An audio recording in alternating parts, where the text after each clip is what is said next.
आपल्या सर राज्याचे अन्न प्रशासन मंत्री जे आहे झिरवळ सर आहे। सर, कशा पद्धतीने पाहता आरोग्य विभाग लोकांच्या जीवनाशी महत्त्वाचा विभाग आहे?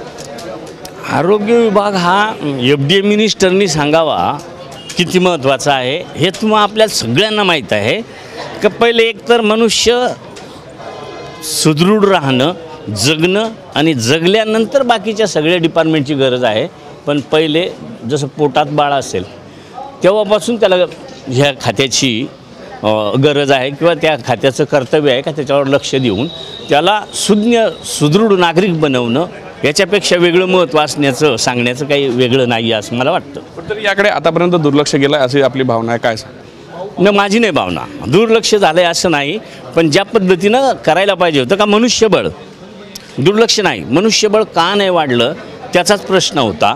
पण आता जसं 190 लोक आपण नव्यानं भरतो, काही लोकांचे प्रमोशन केले, अजून काही नवीन लोक भरण्याची गव्हर्नमेंटकडे शासनाकडे परवानगी मागून का इतर खात्यात एक वेळ कमी असले माणसं तरी चालतील, पण ह्या खात्यात फुलफिल स्टाफ असला पाहिजे, अधिकारी वर्ग कर्मचारी वर्ग असला पाहिजे, त्या पद्धतीचा प्रयत्न करतोय। तर कर्नाटकमध्ये एक धक्कादायक प्रकार उघडकीस आला। इडली बनवण्यासाठी कुठेतरी पूर्वी कपड्याचा वापर केला जातो, त्यानंतर आता तो प्लॅस्टिक पेपर वापरला जात आहे, त्यामुळे कुठेतरी कॅन्सरसारखा जो धोका आहे तो संभवतो आहे। महाराष्ट्रातही अशा पद्धतीचे प्रकार होत आहे का? आपण या सगळ्या संदर्भात काय कारवाई करणार? नाही, कर्नाटकमध्ये घडतो असं आपण सांगितलं, महाराष्ट्रात घडत असेल तर तशी माहिती जर मिळाली, कारण आता खातं त्याच पद्धतीनं फूड असेल, ड्रग्स असेल, सगळ्या याच्यात बारकाईनं तपासण्या करतं। फक्त तपासण्या म्हणजे शॅम्पल घेणं आणि शॅम्पल चेक न होणं म्हणजे लॅबची संख्या कमी असणं, ती फुलफिल करण्याचा प्रयत्न जो करतो आहे त्याच्यातच शासनानं आता मध्यंतरी फडणवीस साहेब, आम्ही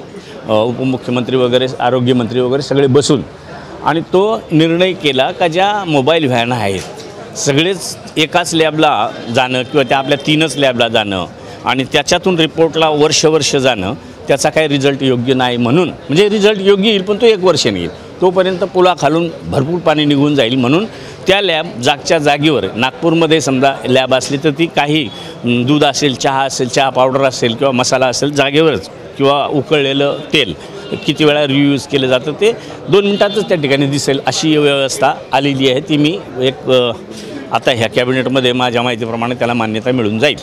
कर्नाटकमध्ये 52 हॉटेल्सवर खरं तर कारवाई झाली, तिच्या स्वास्थ्य मंत्र्यांना नमुने घेऊन जेव्हा तपासणी केली। महाराष्ट्रात सुद्धा इडलीच्या मोठ्या प्रमाणात दुकानं आहे, त्या पद्धतीने त्याची चौकशी किंवा तपासणी केली जाणार करणार आपण। काही ठिकाणी भौगोलिक परिस्थितीप्रमाणे काही ठिकाणी कचोरीचा वापर मोठ्या प्रमाणात होतो, काही ठिकाणी इडलीच वापरली जाते, काही ठिकाणी चायनीज वापरलं जातं, तर त्या विभागात त्याचे सॅम्पलिंग घेऊन परत तो विषय आला का लॅब, तर त्याची व्यवस्था पूर्ण करतो।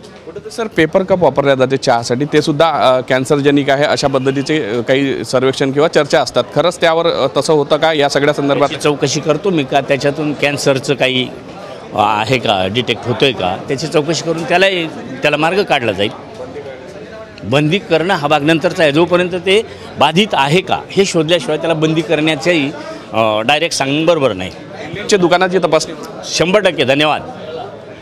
हे होते राज्याचे अन्न प्रशासन मंत्री, त्यांनी सांगितलं आहे इडलीचे दुकानात जर अशा पद्धतीचं कुठं काही होत असेल तर आम्ही त्याची आमच्या विभागामार्फत जे कारवाई केली जाते ते चौकशी करू असंही त्यांनी बोलून दाखवलं। व्हिडिओ जर्नलिस्ट सौरभ बोलेसह पराग डोबळे, साम टीव्ही न्यूज, नागपूर।